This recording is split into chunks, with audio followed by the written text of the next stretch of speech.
more time in our village again, you know? Yeah, man, it goes so, man. It's always a pleasure to circle through and come in and check out, you know what I mean? Yeah, man.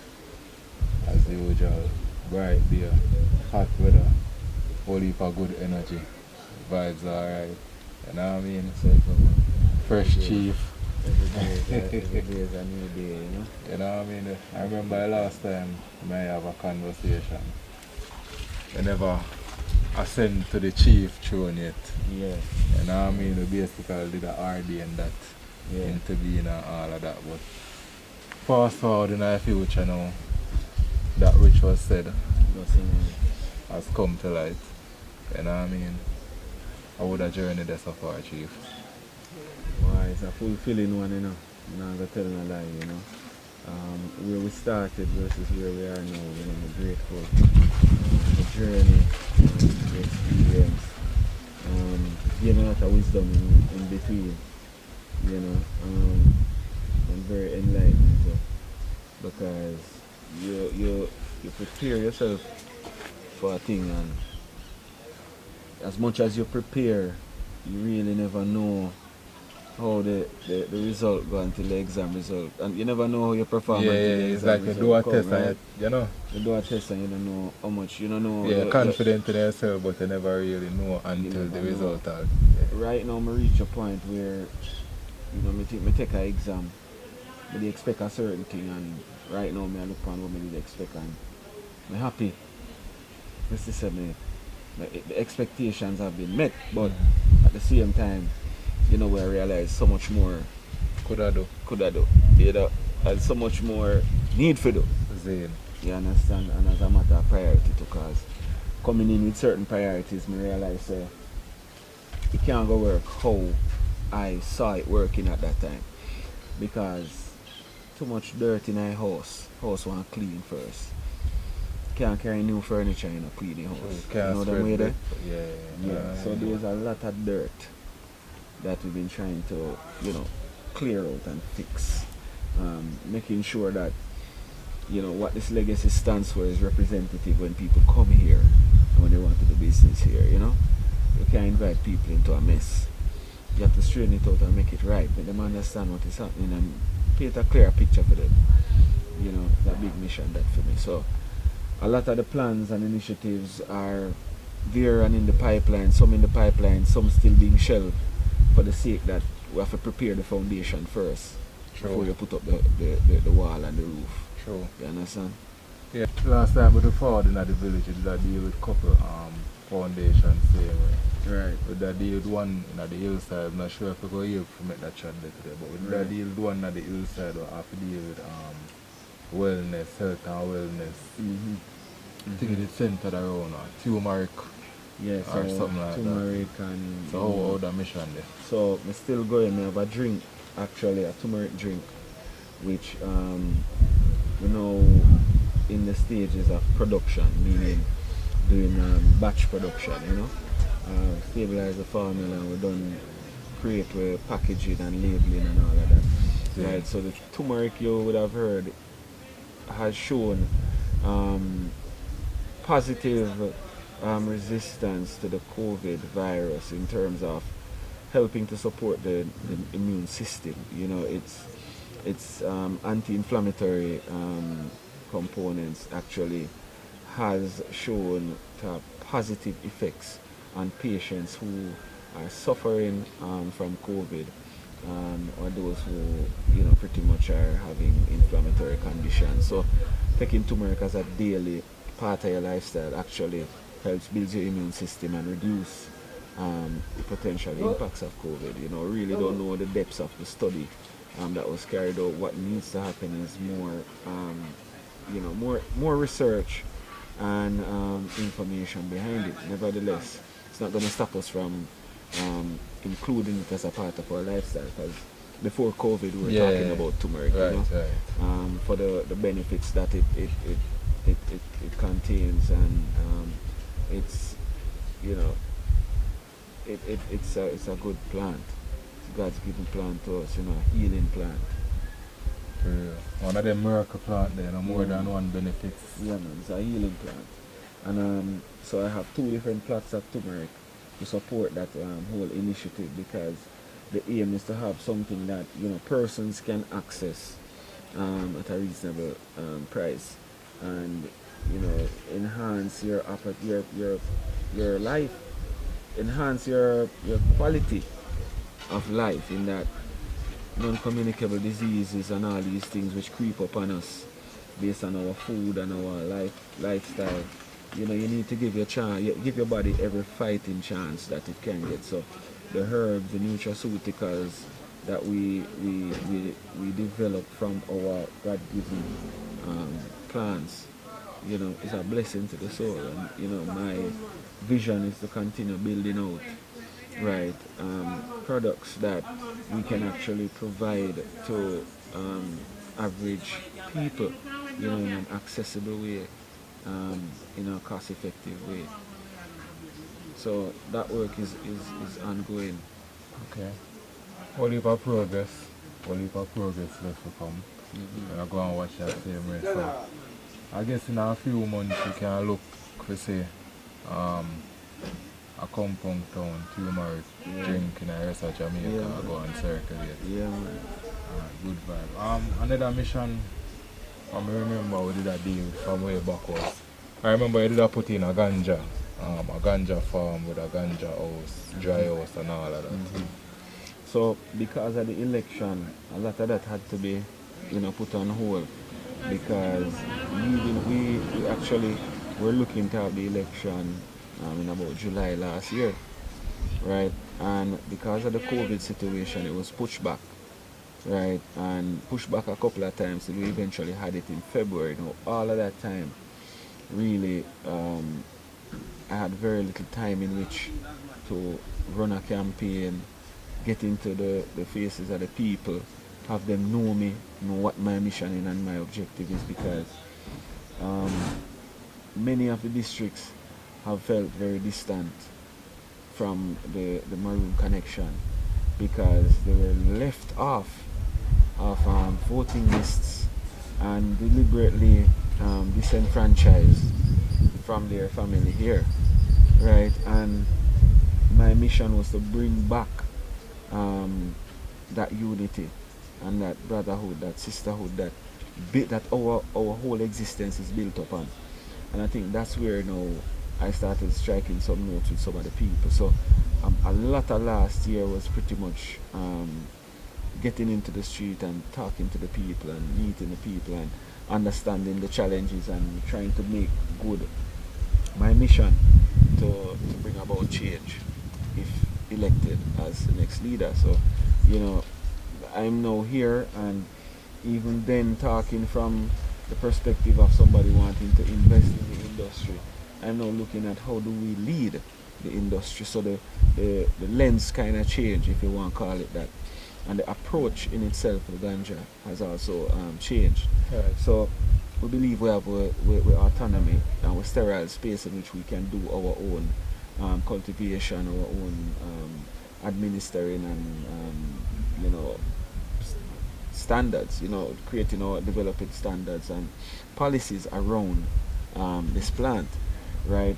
We have failed in putting that forward to our people and for others to see and understand, and how we operate within our space around this plant. So my aim is to enhance research capabilities, right? When we go in the ground for grow, we're not growing no foolishness. You understand? We want to get the educational levels up. We want to get the standards up.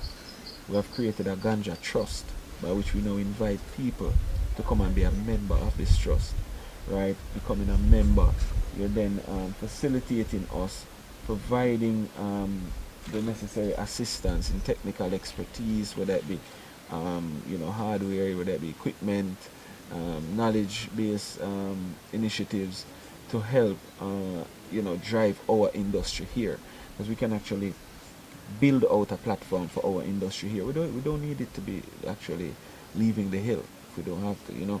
We could actually create an environment for it here where wellness, right, is looked upon in a totally different light, where peace of mind, right, where the break from corporate, break from the concrete jungle, this nest here will provide you, right, with the peace of mind that you need, provided with the wellness of the earth, right, granted through the herbs that we here possess and want to then explore. So it's now focusing in on the resources and the capital needed to build up what we need here to support such an entity and such a venture. Zane. Alright, so question now. Yeah. With that being said, Zane, it sounds like you have the space, you have everything already. You basically just need helping hands per se. Right. Right? For one who out in the ganja land and I watch the interview, Zane, suppose them say, alright, you know, sir, more than want to the chief of the youth up in the Accompong town. How them would get in contact with the R? What you'd say the first step in regards to contacting you upon that said venture? Well, alright, so the first thing that they would want to do, if they want to get in contact with me, they can email me at chief@stateofcockpitcountry.org. That's chief@stateofcockpitcountry.org. Right? Also, they can contact me through Instagram, right? Direct message, you know, if you need to get to me urgently. Somebody will pick up that message and we get back to you, you know. But right now, you know, I am looking at being a facilitator for people who are interested in this industry. Right. And when I say being a facilitator, if you're interested in extracting, let's discuss how we get into extracting, right? You can set up the supply chain for your processing plant, right? We can look at how land is utilized. We have ample amount of lands unutilized, right? There are people out there who need land to grow, and they have markets, they have opportunities to do, you know, products and invest in the industry. They just don't have access to land, right? In terms of how we, you know, manage our space, it then becomes imperative that we're very clear on how we protect our space and we prevent, right, leakages and all other issues that are, you know, challenges if we're to be a global player, right? We want to ensure that our rights are preserved. We want to ensure that we do the right things for our people, and we don't need anybody else to really tell us how to do it. Once we can align on the standards, right, and what is accepted globally, right, once we can align ourselves as indigenous peoples and what we do, how we know what we do, right, there are many avenues towards capitalizing on this industry, and that's my intention. So, you know, the lens kind of change, as I said. Okay. Based on the position I'm in. Another thing that I remember, being on the topic of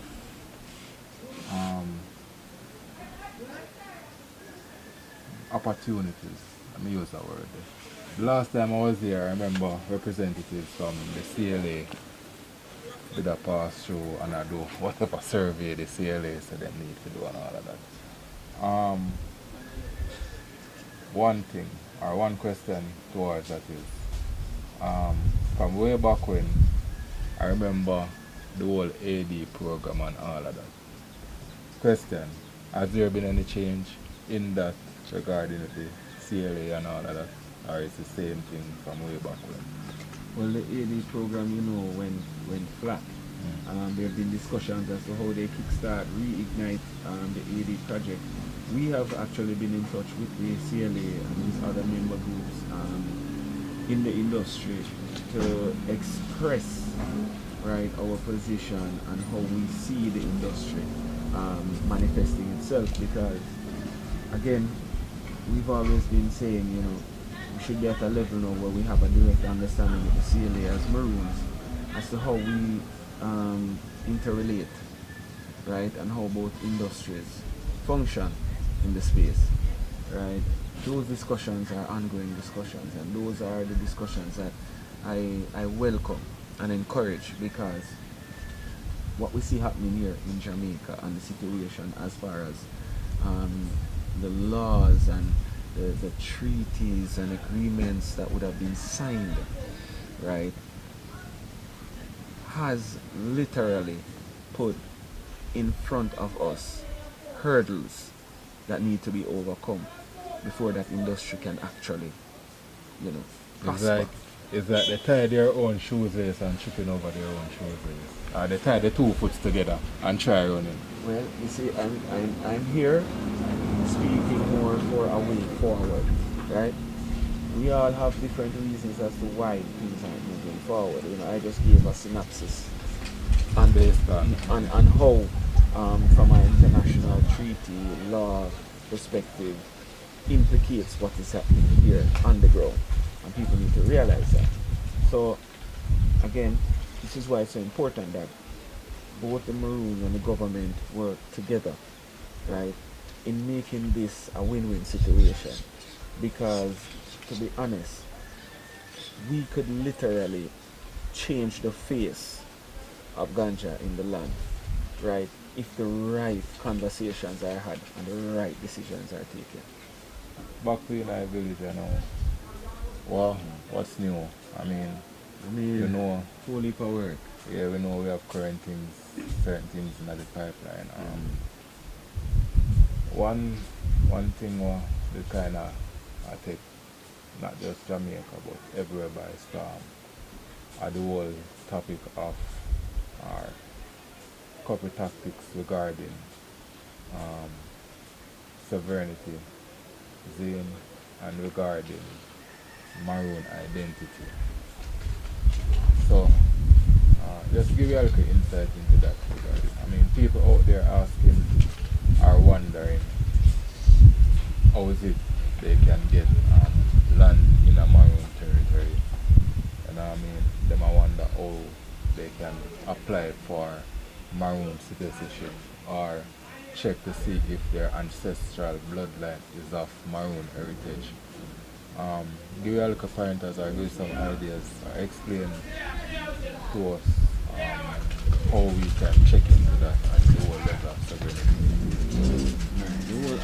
The whole issue of sovereignty comes from the land, right? We're talking about the first people of the land, right? The Arawaks, right? Taínos, as they were also called, right? What we are saying here is that the Maroons were free people before Columbus came. The Maroons were free people before slavery. The Maroons were not killed off. The natives were not killed off, as they said, or they want us to believe. The natives are the ones who provided refuge for the runaway slaves who came during the time of colonial oppression. Right? The Maroons gave refuge to these people in the cockpits. We defended the cockpits alongside our brothers who we accepted. Right? The treaty did not give us freedom. The treaty did not give us land. The treaty restored peace, right? So that we may engage in friendship. That's all that treaty was saying. The terms are two nations agreeing how they cease this war and how they carry forward in operating in a common space. That is what the treaty is actually outlining. What are the terms of this cease or the cessation of war? You understand? Well, most of the terms might not have met the eyes of individuals in a welcoming way in terms of how it has been explained and how the story has been portrayed. The Maroons operated as a militia for the British after the war had ended. Why? The Maroon were a fierce group of warriors. They won the war, right? The British actually were subdued. So it was therefore acknowledging our prowess in the hills and knowing the land and being able to maneuver or traverse the land with little effort. The terms of the treaty said if the island was ever to come under attack, the Maroons would come to the British defense. Vice versa would apply. Right? The situation as it stands is that the Maroons were given a position from that treaty that said if there was to be any Negro found in the forest or, out in the wild after the treaty, right, they were to be captured, turned over, or killed unless they subjected themselves to the terms and accommodations of Kodjo. Now what does that mean?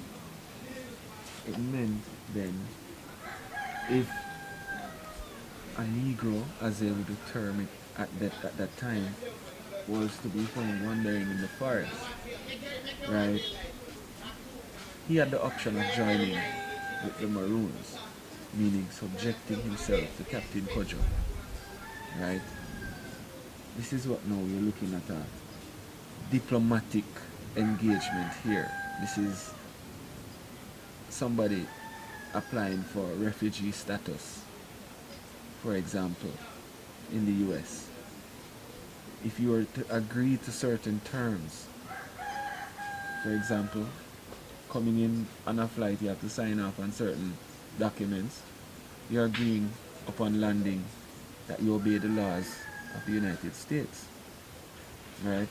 You're welcome, right? As a refugee, there are perhaps a few more clauses, but the semblance of what that agreement is just that, a diplomatic understanding that the Maroons could absorb who was out there if those who were captured chose to.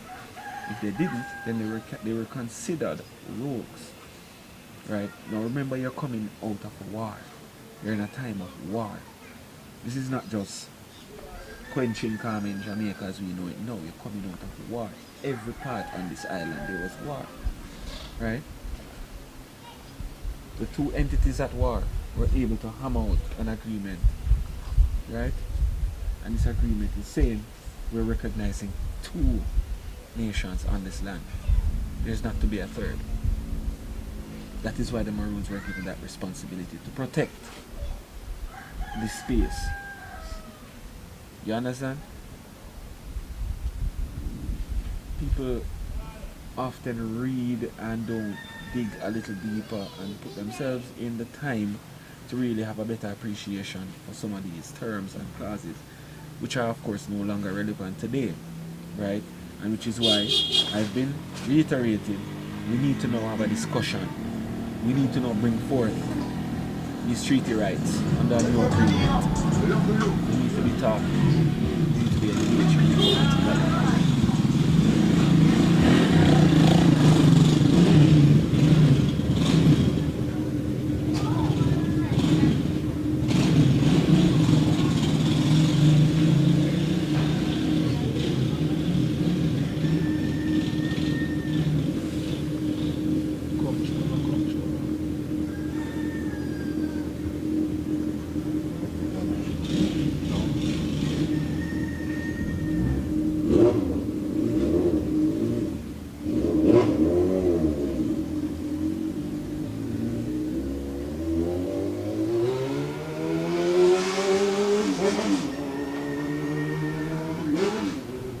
Alright, so with that being said, we can definitely see how we really and truly need to go back, as I say, to relook at the treaty, because as we can see recently we're I don't want you to term violation, but in a real life a lot of violation has been going on as regards to Maroon territory, Maroon land, the government of Jamaica, and the treaty. Zane, because basically, if I am listening and hearing the news correctly, the government of Jamaica doesn't really acknowledge the treaty. Zane, so basically they are saying that the land that Maroon would have gotten is non-existent. Wrong? Or am I on the same page? Right. I mean, I think what is happening here is a lot of misrepresentation, a lot of hypocrisy, but at the same time, what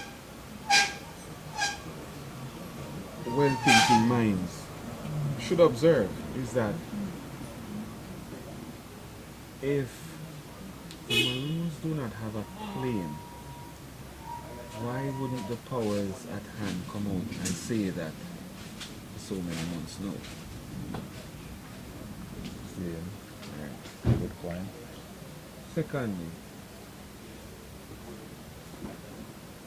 we don't need to prove to anyone that our rights exist. We know they exist. We know they're there. The hypocrisy that I speak of is then coming here to celebrate every 6th of January a treaty and a victory, right?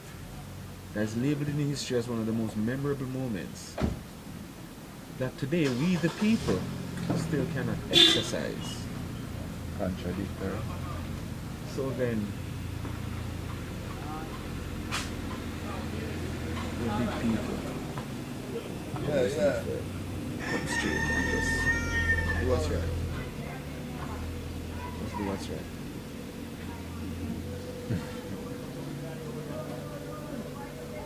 Do what's right, right?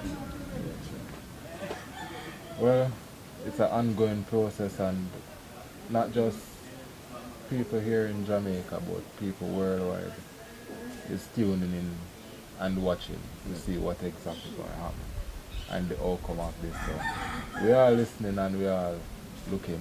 You know what I mean? It's as I said, how is it that every January we celebrate, come here to celebrate a specific moment in time, and that specific moment in time is being challenged. Contradictory. Thank you. Regarding a person coming in and setting up shop Alright. per se. So we'll work through all of that now because that is a sticky point for enough people who want to find out all if them are Maroon and all them heritage and all these things. It starts first with identifying your lineage, who your grandparents or your great-great-grandfather or grandmother was, and where them live. From them live within a Maroon territory, more than likely, right, there's a relationship there. It starts by identifying first where those ancestors live, because then we have elders from all our districts who we communicate with. They're the ones who can go and do the homework, because majority of the elders they know everybody. They know great grand and grand uncle, sister, auntie, cousin, picnic, everybody. You understand? It's been a traditional method of tracing back family members to their ancestors, and that's one of the main angles that we use right now to identify our family and extended family. Outside of that, we're looking at people who reside in the territory and not necessarily Maroons, who want their IDs as residents of the country. Right, all of that is being looked at by our Foreign Affairs Ministry, right? Because we will be putting forward our guidelines as it relates to residency, citizenship, and land participation, because Maroon lands are owned for Maroons only, the born and the unborn. So we'll not be selling Maroon land. But what we can do is have lease agreements, right, and tenancy agreements, right, which the state retains ownership of the land, and there's an agreement for usage of the land with external parties.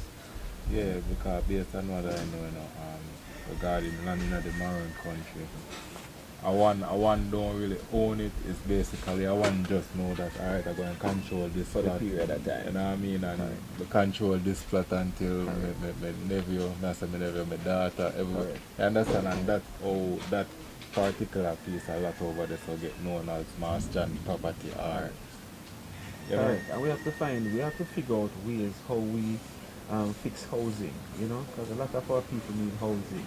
And we'd want to invite people to come here to live, whether vacation homes or, camping or, something in the bush, just a hideout. You know, we want to bring people here for that experience. So the onus is on myself and the government to ensure that we put the policies and the framework in place to welcome people who want to come and invest and grow with us. Because that's truly how growth will come. And a lot of persons out there actually have that genuine interest there, that genuine That is it. participation of wanting to come in That and is it. do a lot or do something. That you is know. it, brother. That is it. That is it. So we have a lot of work to do, but as I say, it's a lot of tidying up and, clearing the way for people to see and understand more of how we operate, right? And where we're going. So, the government and their work is very important. And everything that we try to do right now is to ensure that we have documented information to carry our way forward. Alright, so, we stopped by one nice elder lady, What's her name? Guns faster. I cook some food. Cans Pasta. Constance. So what them call in our village? Miss Cans. See. Alright, so Miss Cans, how old are you? 83. When you're in the You've been in the village, Yeah, born and grow. born and grew. So what was it like growing up in the Accompong village? Used to get around and cook some nice food. Coconut rundown and ackee and salt fish. So the best part of the food. Yeah. So one of the I go in a different Maroon village recently That is more than yeah, Moortown. And for the first time ever eat carcoon. Never know them. Yeah, nice one. Yeah. Cook carcoon. So But you have to soak the coffee and wine. yeah. Burn it. Yeah, Hold on there. that's good. You have to carry the Yeah. pass, you know what I mean? I go wait till the pass.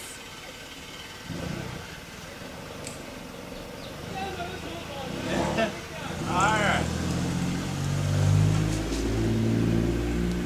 So, one of the things what did kind of shock me was that the carcoon could have eat. Yeah. So, you know how to cook the carcoon? Yeah, man. Give you an idea how to cook it. Cause You, me don't know you enough. get the carcoon, you burn it in the fire. Mhm. Like you burn cashew. And then you take it out and beat it and take off the sap off of it. Okay. And then you go and get a white sap inside of the carcoon. And when you take it out now and cut it up, cut it like you have bend coconut, you cut them up. Cut them in strips. And put it in a warm pan and then you soak it for 9 days, but you throw the salt in it, and the water. So soak it for 9 days with salt. With salt. After the 9 days, you can eat it. So you just, after you soak it, you eat it just like that, or you have to cook Yeah, it. you can, if you want to eat it that way, you can eat it. And like that, you put it in salt.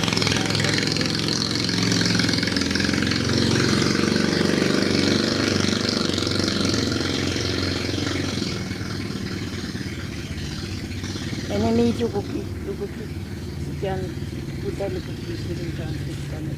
Oh, so after you soak it with the salt and everything, you You can... strain out that the water. Every Strain morning you out have to that. strain the water. Oh, so while you're soaking it every morning, you have to strain the water differently. Okay. And put out next water into it. Oh, so every day is a fresh water you Right, use. yeah, every morning you get up your... And you do that for 9 days. Yeah. After 9 days, you still put it in salt, we make it taste with salt. Yes. With the cocoon. It cocoon with taste on the salt. So when cooking it now, you put a little piece, if you cook salvage, and you pot, you throw a little in the pot, and then cook. Spice it up later. And then you take it out and if a coconut, going coconut run, you put it in it and then you season up the pot. So you used to work in the village or you used to go outside? Inside the village, yeah. So you work and do everything. Work and play in the village basically. Yeah. I may have sick, I may have some people. Oh, elder care. Yeah. So what you do now? Just work my little field, my little ground going. Oh, planting, never see it? Yeah. Tilling up the soil, never stop, right? And you're at 80? Yeah. You're 83. 83 and still farming. Yeah, still far. Can't I stop. eat my food, you know. Sometimes I love beg, you know, then when you beg, the people will say, then every evening, Yeah. when I'm down here, your dinner, so I have to work for myself. So you make sure say you got your Yeah, own, I got so something you to don't have to eat. go big Beg now. no one, nothing. Zane. I love the energy, man. Motion, man, 83, I'm still strong like you and still know so I can go to that Yeah, field. you can go out in the field and work with you. So, lifestyle back then and lifestyle now, you know? What you think? What you think did better? Back then did better, or you think now kind of better? Better, it's very better when the chief take over now, it's better. Better, The Chief Currie. Yeah, better is the future. It's the future. I never use a switch like this. The place gets light more first time. Yeah. The energy lift. Yeah. They say Chief come not just with the Yeah, energy, just come come with God that send energy him and for do everything. we help you. So you like what the Chief had to so far. Yeah. So you have no advice so you give to the Chief. When he want it, me we give him. If he want it, me give him the advice. Any advice he want. And if from me can help him, me give him advice. So you say all you need to do is just come link you. Yes. So you have any advice to me? You, advice. You don't need advice. I mean, I don't need advice. Anyway, thank you for talking with me, yeah? You're welcome. Alright, blessings again. Yeah.